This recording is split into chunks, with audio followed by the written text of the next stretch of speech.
सबसे पहले हम हाथ जोड़ करके अपने गुरु और आचार्यों को और ईश्वर से प्रार्थना करेंगे हम सबकी बुद्धि शुद्ध हो, हृदय प्रेम से भरा हो और हम सभी स्वस्थ रहें।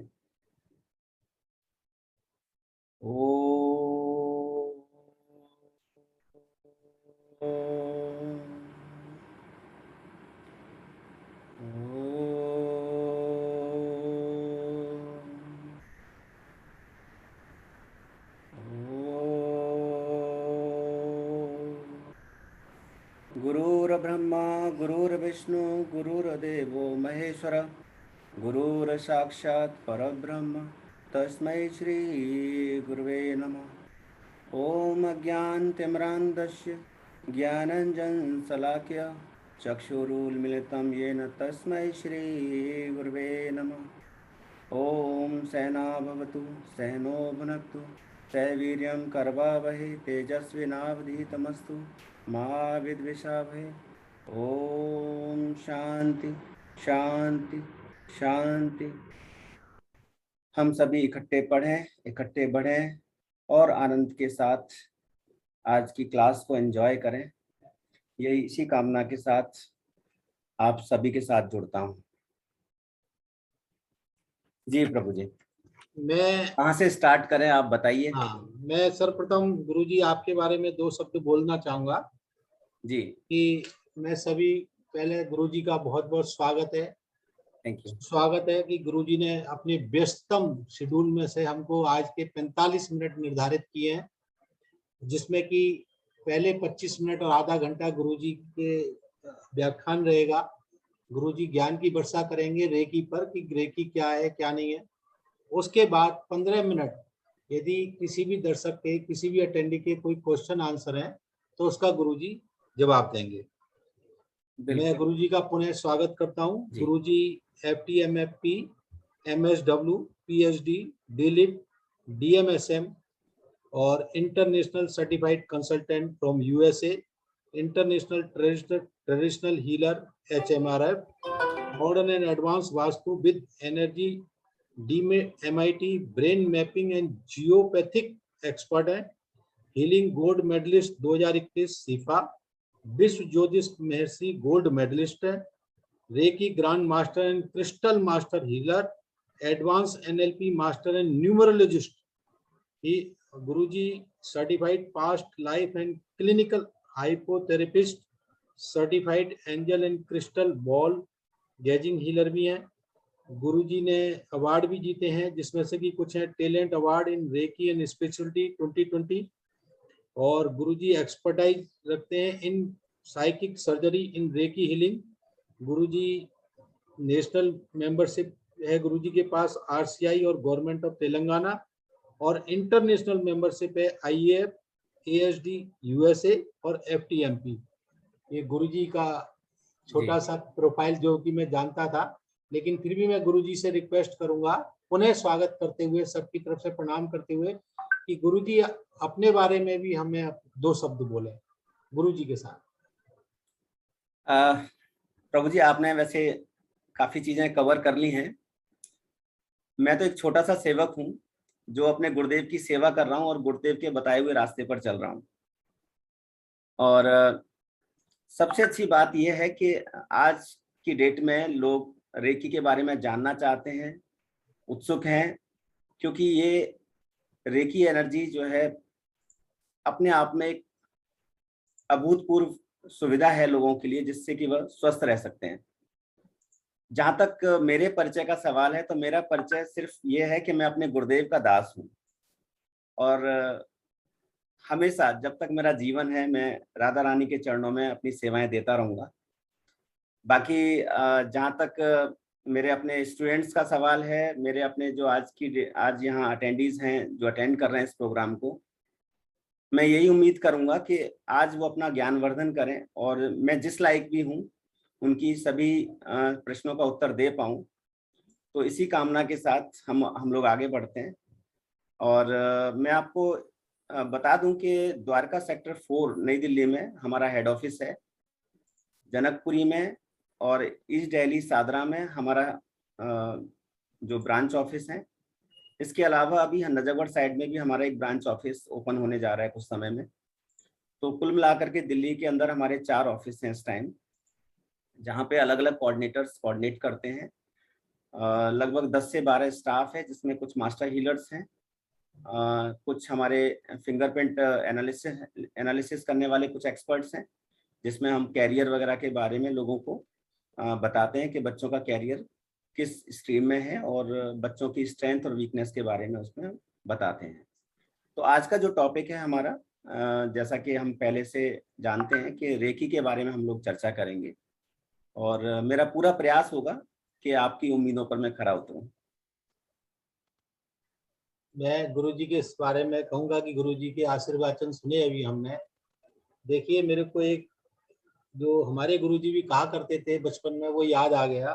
जी। जिस पेड़ पर ज्यादा फल उगते हैं वो वृक्ष उतना ही झुकता है। तो गुरुजी के पास जितनी डिग्रियां हैं, राधा रानी की कृपा है, तो गुरुजी ने अपने आप को कहा कि मैं कुछ भी नहीं हूँ, मेरे पास तो राधा रानी की कृपा है। तो सब कुछ होते हुए भी गुरुजी ने राधा रानी के ऊपर डाल दिया। तो हम भी राधा रानी के भक्त हैं। सर, बहुत बहुत स्वागत है। सर्वप्रथम गुरुजी, मैं आपसे ये जानना चाहता हूँ कि रेकी क्या है और क्या नहीं है। इसके बारे में सर आप हमारे दर्शकगण को बताएं कि रेकी क्या है, क्या नहीं है। देखिए, हालांकि रेकी का जो अस्तित्व है ना, काफी समय से है हमारे शास्त्रों में। वैसे तो देखिए, रेकी शब्द का पहले मीनिंग बता देता हूँ। रेकी जो है एक जापानी शब्द है, कोई हिंदुस्तानी शब्द नहीं है। तो इसमें बड़ा भ्रांति हो जाता है कि रेकी जब जापानी शब्द है तो क्या ये रेकी कहीं जापानी विद्या तो नहीं है। तो मैं आपको बता दूं, जापान में एक डॉक्टर मिकाओ उशी हुई है। डॉक्टर मिकाओ उशी ने इसको रीडिस्कवर किया, इस एनर्जी को। तो अपनी भाषा में इस एनर्जी का नाम उन्होंने रेकी कहा। रेकी का जो बेसिक अर्थ है वो रे मीन्स यूनिवर्सल और की मीन्स एनर्जी, यानी कि यूनिवर्सल एनर्जी। यूनिवर्सल एनर्जी का मतलब है ब्रह्मांड की ऊर्जा।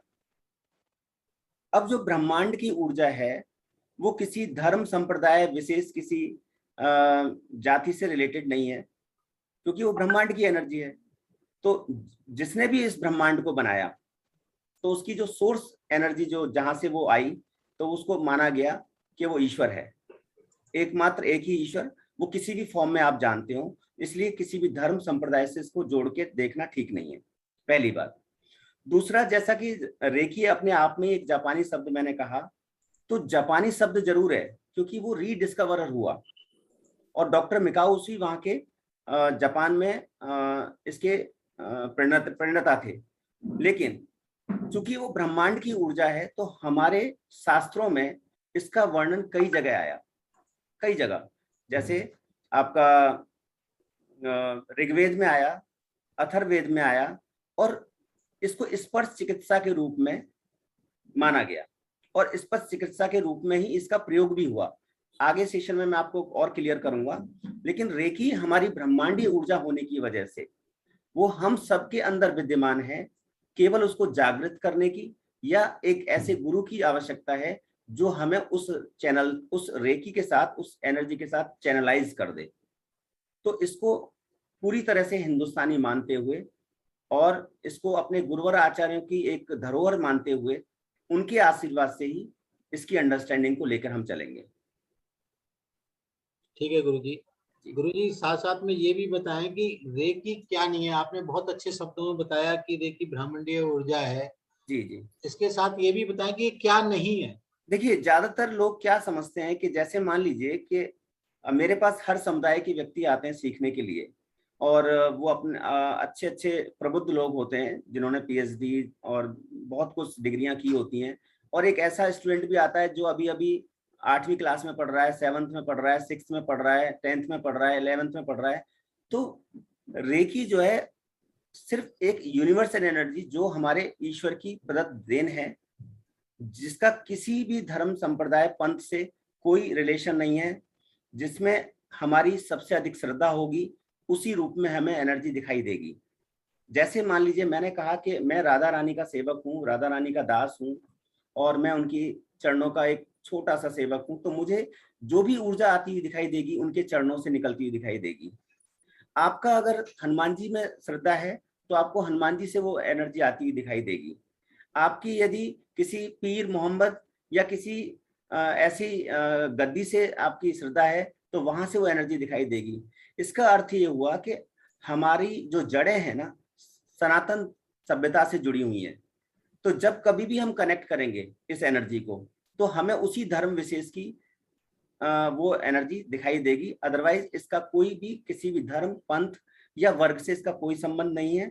यहाँ तक कि किसी तंत्र या मंत्र से भी इसका कोई रिलेशन नहीं है। ये मात्र गुरु अपने गुरुवर आचार्यों की देन से, उनके आशीर्वाद से और उनके शक्तिपात से हमारे अंदर प्रवाहित की जाती है, डाली जाती है, जिसको हम शक्तिपात बोलते हैं। जी प्रभु जी बताइए। गुरुजी ने बहुत अच्छी तरह से बताया कि रेकी क्या नहीं है। बहुत सारी भ्रांतियां थी हमारे दिमागों में जी कि बिगड़ जब तक हम किसी चीज के बारे में ना जाने तो ये भ्रांतियां ही मिथ रहते हैं कि मैंने क्या आपको है बताया ना क्या कि नहीं। अगर मान लीजिए किसी भी धर्म विशेष का व्यक्ति इसको सीख रहा है ना जी तो जी। ये मान लेगा कि मेरे धर्म का है। नहीं, ऐसा नहीं है। इसका सिर्फ एक ही रिलेशन है, वो है एकमात्र एक भगवान, जिसको आपके सिख धर्म में कहा गया ओंकार कहा गया। हमारे जो रामचंद्र जी के अनुयायी हैं उन्होंने श्री रामचंद्र जी की एनर्जी कहा, जो कृष्ण के अनुयायी हैं उन्होंने कृष्ण की एनर्जी कहा।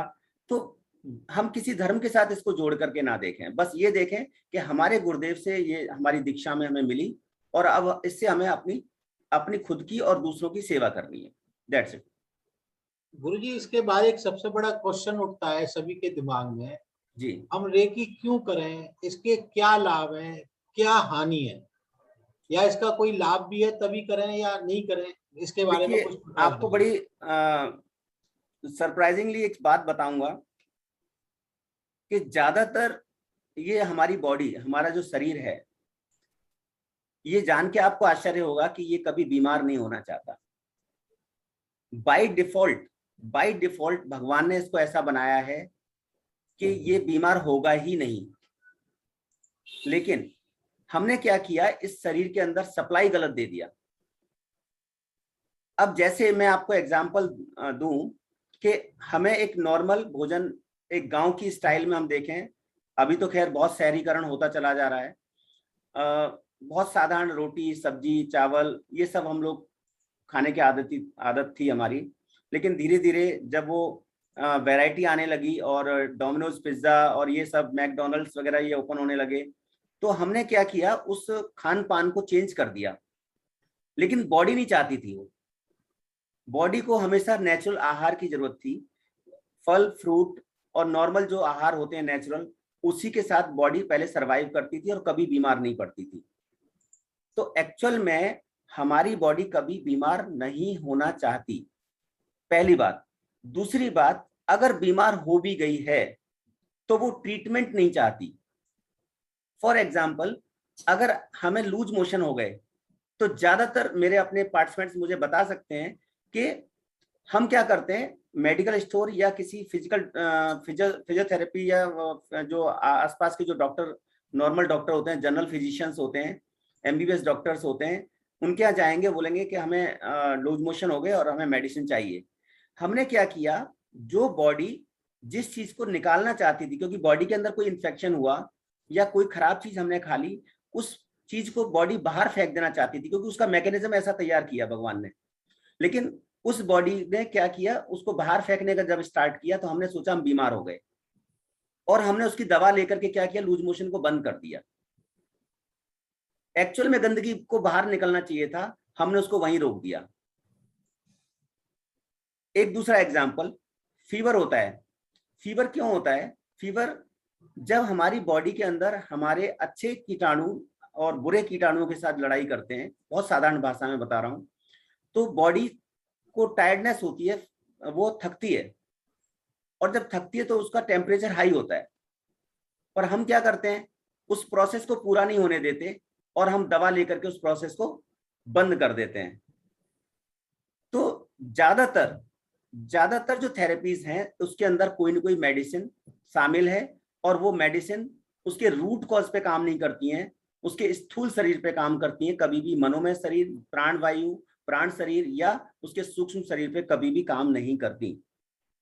तो रेकी इसलिए जरूरी है क्योंकि रेकी स्थूल शरीर के साथ साथ सूक्ष्म शरीर या प्राण शरीर या आपके मनोमय शरीर पे काम करती है, कारण शरीर पे काम करती है, रूट कॉज पे काम करती है, चेतना पे काम करती है, physically, mentally, emotionally, financially blockages को खत्म करती है। और रियल में जैसा भगवान ने हमें बनाया है, क्योंकि ये एनर्जी किसकी? भगवान की। तो जैसा भगवान ने हमें बनाया है उसी फॉर्म में ये रेकी हमको लेके आ जाती है। इसका कोई साइड इफेक्ट नहीं, कोई भी। तो रेकी से क्या क्या हुआ? आत्मज्ञान आएगा, प्रेम, संपन्नता, शांति, और हमारे जो ज्ञान चक्षु जिसको हम बोलते हैं वो खुल जाएंगे, अवेयरनेस हो जाएगी, चेतना का विकास हो जाएगा, पावर में डेवलपमेंट आ जाएगा, जो अलग अलग ऊर्जा केंद्र हैं बॉडी में उनके अंदर परिवर्तन आ जाएगा। सबसे बड़ी बात, सेल्फ हीलिंग पावर डेवलप हो जाएगी। और हमारे शरीर में सबसे ज्यादा जो डैमेज होती है वो सेल्फ हीलिंग पावर ही डैमेज होती है। एक छोटा सा एग्जांपल लूंगा यहाँ पर कि आप किसी भी डॉक्टर के पास चले जाइए, किसी भी डॉक्टर के पास, अगर आपके पास सेल्फ हीलिंग पावर नहीं है तो दुनिया की कोई भी मेडिसिन आपको फायदा नहीं पहुंचा सकती। और यदि आपके पास सेल्फ हीलिंग पावर है तो आप छोटे से छोटे गांव में चले जाइए एक आरएमपी डॉक्टर के पास, अगर उसने राख की पुड़िया भी बना के दे दी ना तो आप ठीक हो जाएंगे। क्यों?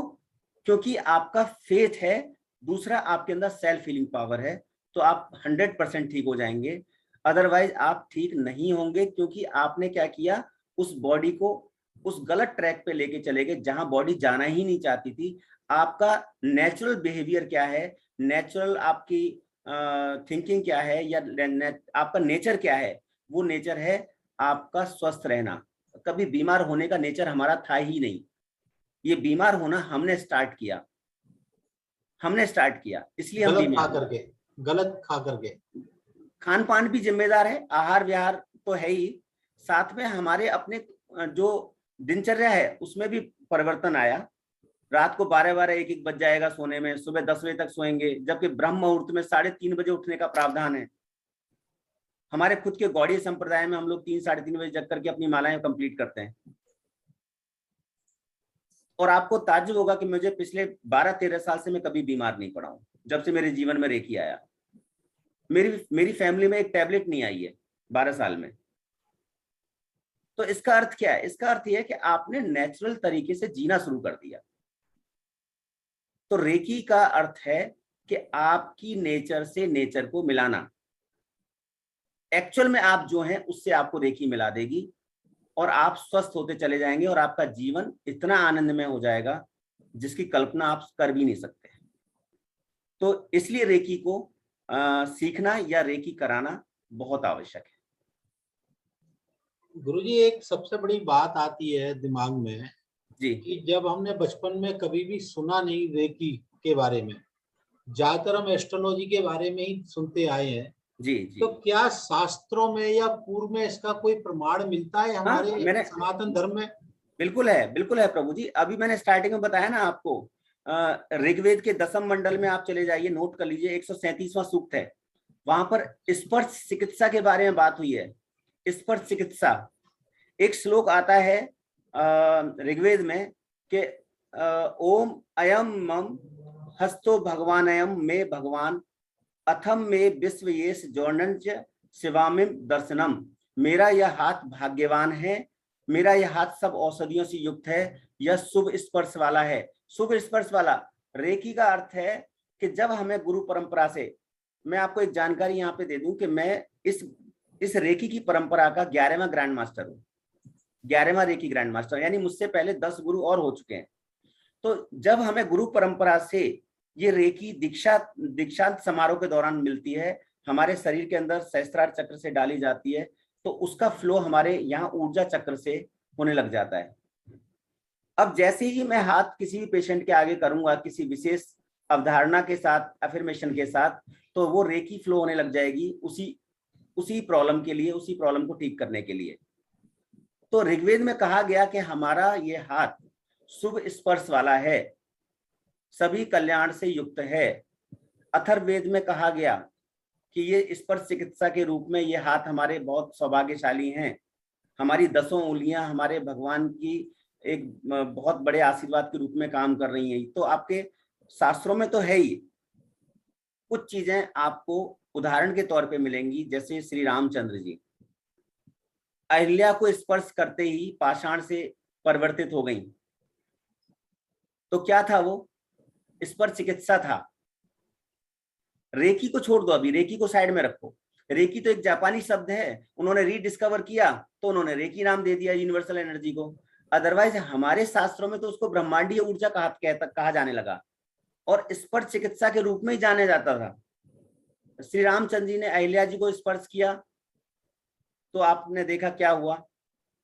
श्री कृष्ण ने कुब्जा दासी को स्पर्श किया तो एक सुंदरी अप्सरा के रूप में परिवर्तित हो गई।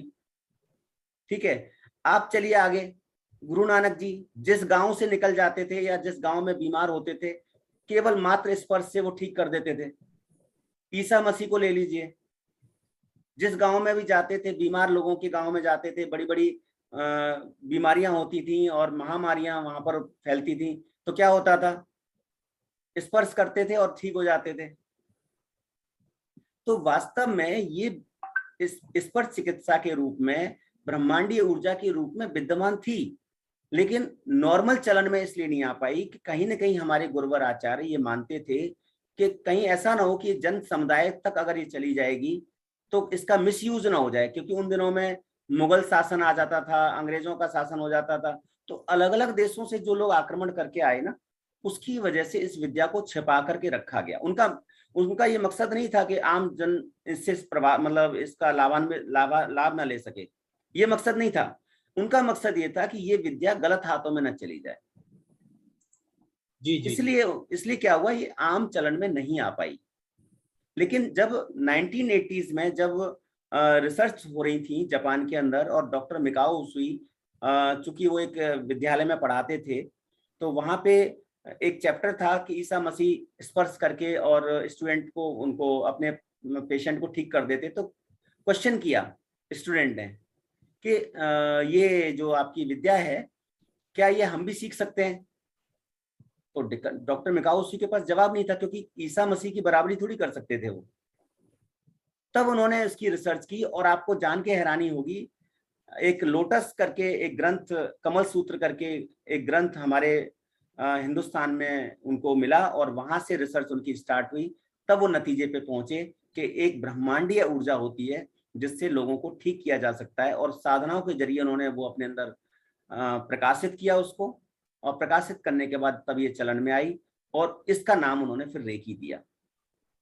तो आप रेकी कहें, ब्रह्मांडीय ऊर्जा कहें, या एक नेचुरल पावर कहें, या गॉड रेकी, ईश्वरीय रेकी शक्ति कहें, आपके उसी परंपरा से आनी है जिस परंपरा में इसको छोड़ के गया।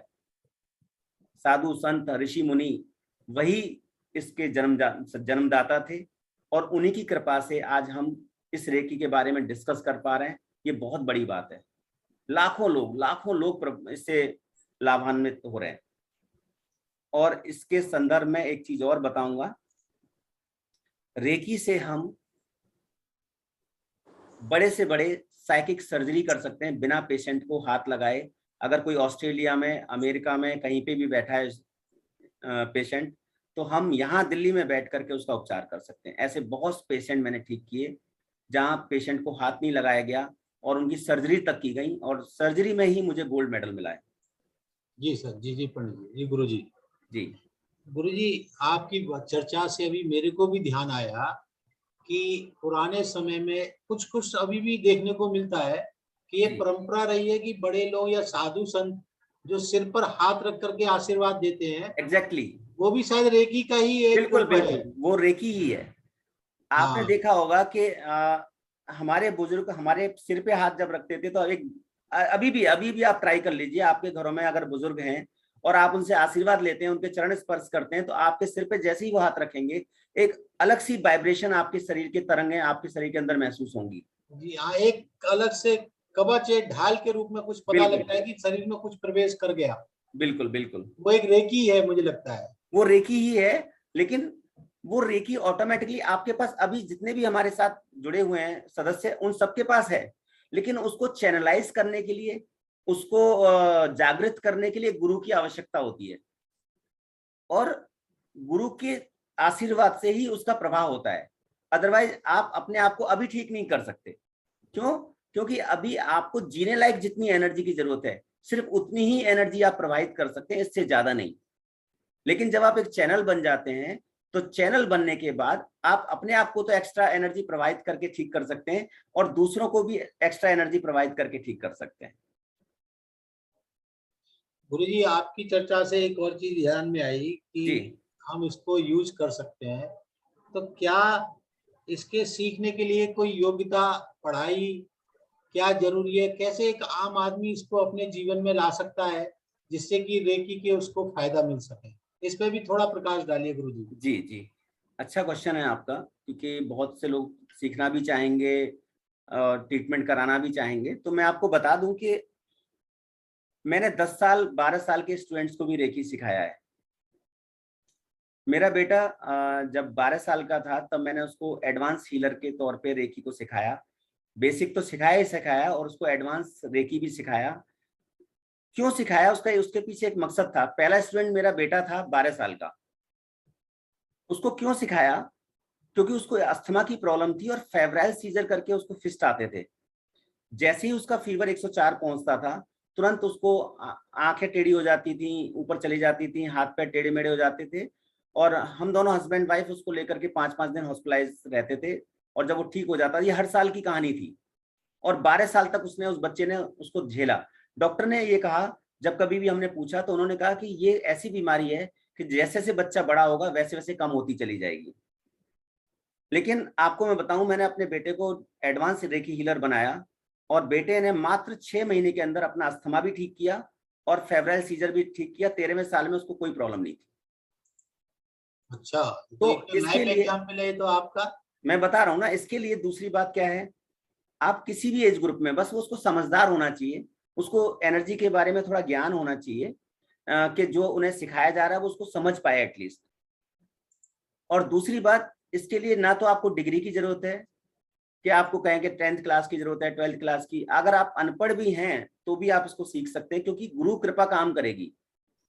क्योंकि आप रेकी नहीं कर रहे हैं, मैं रेकी नहीं कर रहा हूं। मेरे पास अभी, मैं क्लिनिक में बैठा हुआ हूं, मेरे पास यहाँ पेशेंट आते हैं, तो मैं ये मान के चलता हूं कि मैं सिर्फ एक पोस्टमैन का काम कर रहा हूं। वास्तव में वो जो एनर्जी फ्लो हो रही है वो परंपरा से हो रही है, और हमारे गुरुवर आचार्य उस रेकी को कर रहे हैं, उनकी कृपा से वो पेशेंट ठीक हो रहा है। तो वास्तव में आपको रेकी के लिए किसी भी योग्यता की जरूरत नहीं है। जैसे एमबीबीएस के लिए खास योग्यता की जरूरत है, होम्योपैथिक के लिए खास योग्यता की जरूरत है, फिर उसमें आपकी प्रैक्टिस की भी जरूरत है, बहुत सारी चीजें हैं। यहाँ पर आपका सिर्फ आपके गुरुदेव के, गुरुवर आचार्यों के आशीर्वाद की जरूरत है। इसके अलावा कोई योग्यता नहीं चाहिए। बहुत आराम से किसी भी एज ग्रुप का व्यक्ति इसको सीख सकता है। गुरुजी, मैं अपना लास्ट सवाल पूछूंगा, उसके बाद दर्शकगण अपने जो अटेंडी जी हैं वही पूछेंगे। जी मैं जी। ये जानना चाहता हूँ कि गुरुजी इसकी प्रक्रिया क्या है, या इसका ये कैसे काम करती है? जैसे अभी आपने कहा कि लंदन में बैठे हुए लोग भी इसका लाभ उठा सकते हैं, मैं दिल्ली से ही उसको उपचार कर सकता हूँ। हाँ बिल्कुल, जैसे मैं बताऊं आपको, जी। मेरा सबसे छोटा पेशेंट 7-8 महीने का बच्चा है, सबसे छोटा पेशेंट। गर्भवती महिलाएं तो रहती हैं ये पेशेंट, लेकिन जो इमेच्योर बेबी 8 महीने का एक पैदा हुआ, उसके जो रेटिना थे वो डेवलप नहीं हो पाए। डॉक्टर ने कहा 2-3 साल लगेंगे, और 2-3 साल लगते लगते पता नहीं कितना आपका एक्सपेंस आएगा इलाज में, हम कह नहीं सकते। और कोई गारंटी भी नहीं है कि डेवलप हो भी पाएंगे कि नहीं हो पाएंगे। तो उस बच्चे की मदर मेरे से पहले से ट्रीटमेंट करा रही थी, क्योंकि पोस्ट कैंसर वाला मामला था। तो इसलिए उन्होंने कहा कि मैं पूरी प्रेगनेंसी में रेकी कराती हूँ, ताकि बच्चे को कोई दिक्कत ना हो। बच्चा इमेच्योर पैदा हुआ, लेकिन सेफ पैदा हुआ। और उसके बाद हमने रेटिना पे काम करना शुरू किया। मात्र 3 महीने के अंदर हमने उसके रेटिना डेवलप कर दिए रेकी से। तो किसने किए वो? रेकी ने किए, गुरुवर आचार्यों के आशीर्वाद ने किए। और इसके लिए अब आपके क्वेश्चन पे आता हूं कि कैसे काम करती है। बेसिकली हमारे शरीर 3 शरीर में बटा हुआ है, स्थूल, सूक्ष्म और आपका कारण शरीर या मनोमय शरीर या प्राण शरीर कह लीजिए। तो जब कभी भी स्थूल शरीर के बाहर हमारा जो ऑरा होता है, ऑरा 4 इंच से लेकर के मीटरों तक बढ़ता है, यानी जितना जिसकी साधना होगी उस हिसाब से। अगर हम बात करें हमारे ऋषि मुनियों की, तो 300-300 किलोमीटर दूर उनका ऑरा होता था। और जब कभी भी कोई साधु संत किसी गांव में आते थे तो दूसरे तीसरे गांव में पता लग जाता था कि कोई बड़ा साधु संत आया है, क्योंकि उसकी ऊर्जा पॉजिटिव इतनी फैल जाती थी कि आनंद का अनुभव होता था। हमारा ऑरा भी 4 इंच से बढ़ करके और फुट तक बढ़ता है, कई फुट तक बढ़ता है, मीटर तक बढ़ता है। अब उस ऑरा में अगर मान लीजिए कोई नेगेटिव एनर्जी एंटर करती है, तो वो एंटर कब करेगी? जब आपका ऑरा वीक होगा, आपको कोई बीमारी होगी या कुछ ऐसी नेगेटिव एनर्जीज होंगी जिससे आप इंपैक्ट हो गए, तो सबसे पहले ऑरा के अंदर एक होल हो जाएगा, वहां से वो नेगेटिव एनर्जी का ट्रेवलिंग शुरू होगा और आपके चक्रा तक जाएगा। और चक्रा तक जाते जाते 7 चक्रा जो हमारी बॉडी के होते हैं, नीचे से स्टार्ट करेंगे, मूलाधार चक्रा, स्वादिष्ठान चक्रा, आपका मणिपुर चक्रा, हृदय चक्र, विशुद्ध चक्र, आज्ञा चक्र और सहस्त्रार चक्र। तो जब कभी भी इन चक्राज का अलाइनमेंट खराब होगा तो इनसे रिलेटेड जो ग्रंथियां होंगी, और उस ग्रंथि का नाम इंडोक्राइन करके ग्रंथि होती हैं, वो ग्रंथियां क्या करती हैं, वो रीढ़ की हड्डी के ऊपर जो चक्राज होते हैं उसके साथ रिलेट करती हैं, वहीं पास में होती हैं। तो जब कभी भी चक्राज में कोई प्रॉब्लम आएगी तो वो ग्रंथियों को मैसेज जाएगा, और ग्रंथि क्या करेगी, वो ऊर्जा केंद्र जो बाकी के ऊर्जा केंद्र हैं उनको मैसेज देगी, या उनको वो बीमारी को ट्रांसफर कर देगी या उस एनर्जी को ट्रांसफर कर देगी, और इस तरह से हम बीमार होना शुरू कर देंगे। तो जब हम रेकी का फ्लो कराते हैं, एक्चुअल में हमारा असली स्वरूप क्या है, ईश्वरीय रेकी शक्ति का असली स्वरूप हमारा खुद का क्या है? हम भी तो उसी पंच तत्व से मिलके बने हैं, यत पिंडे तत् ब्रह्मांडे। तो जो बाहर है वो अंदर भी है। तो कोई चीज अगर बाहर से आई तो अंदर भी प्रभावित हुआ, और अंदर की अगर हमने चेतना को जागृत कर लिया, अंदर की अगर रोगों से लड़ने वाली क्षमता को हमने जागृत कर लिया, तो क्या होगा, वो चक्रास अलाइन हो जाएंगे, और एकदम स्वस्थ हो जाएगा, और हमारा जो रूट कॉज है बीमारी का वो ठीक होने लग जाएगा। ऐसे बहुत से पेशेंट जो हार्ट के पेशेंट थे, किडनी के पेशेंट थे, जिनको ऑपरेशंस की खास जरूरत थी, बिना ऑपरेशन के ठीक हुए, सिर्फ इसलिए क्योंकि रेकी जो है एक यूनिवर्सल पावर है, वो नेचर से नेचर को मिला देती है, और वो नेचर ही काम करती है इसमें। और जैसे ही वो ऊर्जा डेवलप होती है, हमारा शरीर स्वस्थ रहने लग जाता है। तो प्रक्रिया हम क्या करते हैं, उसको जब हम प्रवाहित करते हैं अपने हाथों से, और वो ऊर्जा जब उन ऊर्जा केंद्रों पर जाती है तो उनको वो बैलेंस करने लग जाती है, और बैलेंस करते करते रूट कॉज पे काम शुरू हो जाता है। और जब रूट कॉज पे काम शुरू होता है तो बीमारी जड़ से खत्म होती है, सिम्टोमेटिक खत्म नहीं होती, जड़ से खत्म हो जाती है। तो ये इसका प्रोसेस होता है। गुरुजी, मैं एक बात पूछना चाहूंगा कि जैसे कि एलोपैथिक में कोई हमें बीमार हो जाते हैं तो एलोपैथिक में हम भागते हैं, तो डॉक्टर साहब कुछ टेस्ट कराते हैं, टेस्ट कराने के बाद दवाई लिखते हैं। तो ऐसे रेकी में क्या प्रोसीजर है? मान लो हमें रेकी अपनानी हो तो क्या करें, क्या प्रोसेस है उसका, कैसे स्टार्ट होगा? देखिए मेरे पास क्या है मेरे पास जो प्रोसेस है, जब कभी कोई नया पेशेंट मेरे पास आता है, देखिए नॉर्मली तो एलोपैथिक बुरी नहीं है, इमरजेंसी में बहुत काम आती है। अगर आपको इमीडिएट अगर किसी सर्जरी की जरूरत है तो एलोपैथिक से अच्छी साइंस कोई नहीं है। लेकिन आप ये बताइए, एलोपैथिक से आप स्थूल शरीर को ठीक कर सकते हैं ना? क्या आप सूक्ष्म शरीर को ठीक कर सकते हैं? क्या आप प्राण शरीर को ठीक कर सकते हैं?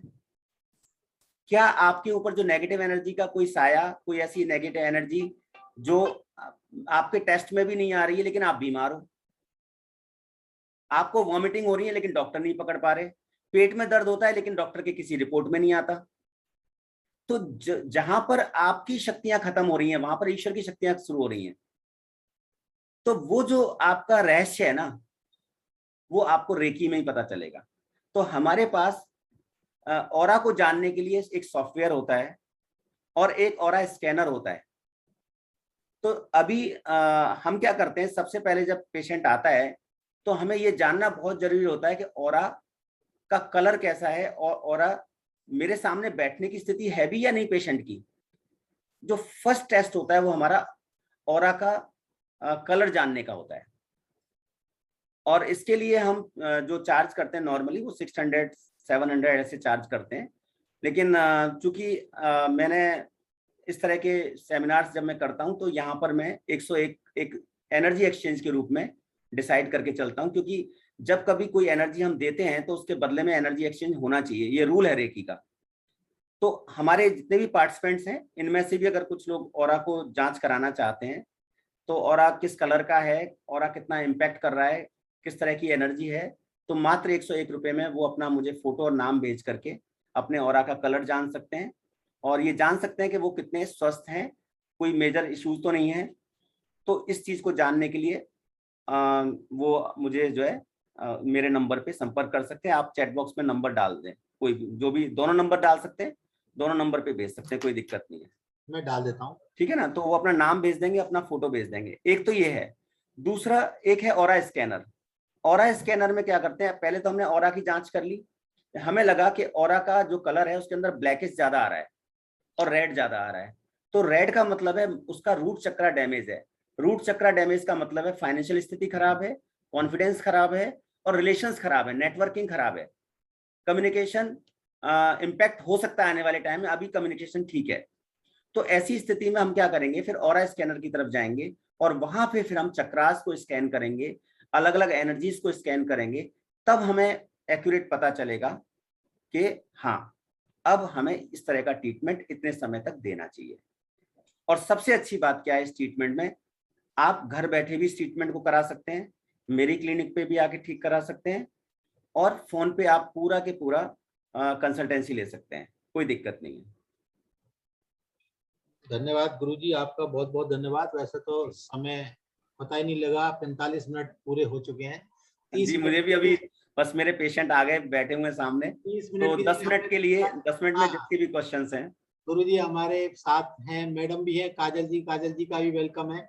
मैडम जी आपका कोई क्वेश्चन है तो सबसे पहले आप पूछें। चतुर्वेदी साहब जी आपका कोई क्वेश्चन है तो पूछें। फिर 2 हैंड रेज किए हुए हैं, फिर मैं उनको बात करने के लिए कहूंगा मैं। जी मैडम। क्वेश्चन तो कोई नहीं है क्योंकि मैं तो गुरुजी के साथ ही काम करती हूँ, तो उनके साथ ही, उनके अंडर ही काम करती हूँ। बहुत अच्छा, बहुत कुछ सीख। ओके। प्रमोद जयपुरिया जी आप अपना क्वेश्चन पूछें। प्रमोद जयपुरिया जी मैंने आपको ऑन कर दिया है। प्रमोद जी आप अनम्यूट करके क्वेश्चन पूछें, आपने हैंड रेज किया हुआ है।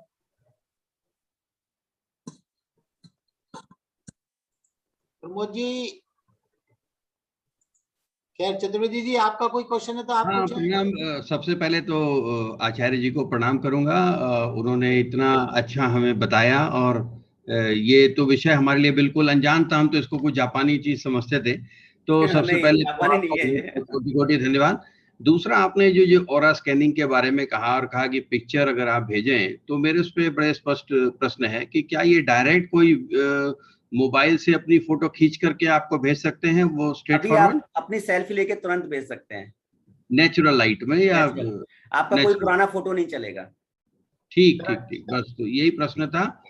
और ये जब आपके नंबर पे हम भेजेंगे तो उससे फिर आप इसकी फर्दर एक स्कैन साइंस है, मैं बता दूं इसकी एक साइंस, ऐसा क्या कि क्या होता है कि जिसमें ऑरा में हमें वो चीजें रिफ्लेक्ट हो जाती हैं।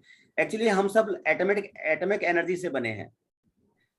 हमारे इस सेशन का जो नाम है वो है रेकी फॉर एवरीथिंग।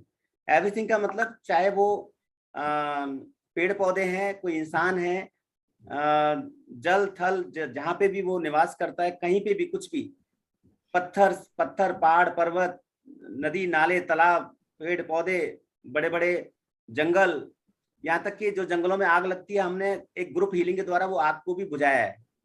तो कहने का मतलब ये है कि जहां भी एटॉमिक संरचना होगी, जहां भी एटॉमिक स्ट्रक्चर होगा, वहां पर रेकी काम करेगी। रेकी पूरी तरह से साइंटिफिक है। जी प्रमोद जी आप पूछ लीजिएगा अपना क्वेश्चन। प्रमोद जी आपने म्यूट तो कर लिया, पूछ लीजिएगा। हेलो जी प्रमोद जी पूछिएगा। नहीं, मेरा कोई सवाल नहीं है, गलती से हैंड रेज हो गया। मेरे को तो नंबर नोट करना था, मैंने नोट कर लिया है। जी जी। मैं नंबर से आपको अप्लाई करूंगा। Okay okay. और आपको सादर प्रणाम करता हूँ। हरे कृष्णा। किसी को भी तो नहीं, अभी एक प्रश्न और पूछ लेता हूँ, क्योंकि अभी बहुत सबको अब बहुत अच्छे से बता दिया है मेरे ख्याल से। तो ये जो नंबर दिए हैं, इन्हीं पे हम जो आपने 101 या जो भी कहा है वो हम उस पे से पेटीएम कर सकते हैं, क्या करेंगे? देखिए, अगर 9582539246 है तो यहाँ गूगल पे, फोन पे कर सकते हैं। ठीक है। अगर 828 वाला नंबर दिया है तो उस पे गूगल पे कर सकते हैं। यानी दोनों पे गूगल पे कर सकते हैं? हाँ, ठीक दोनों है। पे गूगल पे कर सकते हैं, बिल्कुल। Okay, right, thank you. मैं समझाइए जरा प्रैक्टिकल पार्ट भी लोगों को बता दें, जिससे वो बाद में कंफ्यूज ना बिल्कुल हो। बिल्कुल बिल्कुल। और काफी मददगार साबित होगा जब हमें ये पता लग जाएगा ना कि हमारे ऑरा में कई बार क्या होता है, ब्लैकिश नहीं होना चाहिए। अगर ऑरा के अंदर ब्लैकिश आ रहा है, इसका मतलब हमारी बहुत सारी एनर्जी, और एनर्जी एक तरह की नहीं होती है, कम से कम 10-12-15 तरह की एनर्जी काम करती है। UV, IR, CE, global energy. कभी इस पे भी हम सेशन पूरा डिटेल में लेंगे, ताकि एटलीस्ट वो जानकारी हो जाए कि एनर्जी से हमें कैसे बचा जा सकता है।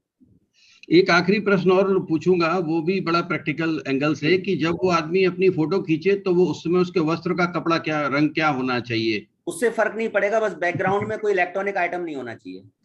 ठीक, ओके, राइट। बैकग्राउंड जितना प्लेन होगा उतना अच्छा है। गुरुजी, अभी एक मेंबर की आवाज नहीं आ रही है। मनोज गुप्ता जी हैं, चार्टर्ड अकाउंटेंट, चांदनी चौक से। उन्होंने पूछा है कि यह सोबर विज्ञान जो होता है, कभी लेफ्ट से कभी राइट से, नोज से जो एयर आती है, क्या वो भी रेकी का ही पार्ट है या और वो कोई चीज है? देखिए, बहुत सारी एनर्जीज ऐसी होती हैं जो हमारे आसपास होती हैं, पर कई बार हम इम्पैक्ट हो पाते हैं, कई बार नहीं हो पाते। तो जो जिस विज्ञान की बात आप कर रहे हैं वो रेकी नहीं है, पर वो एनर्जी साइंस में इंक्लूड होती है। Okay okay. ऊर्जा की साइंस में वो है, ऊर्जा विज्ञान में है, लेकिन रेकी से अलग है। जी जी जी।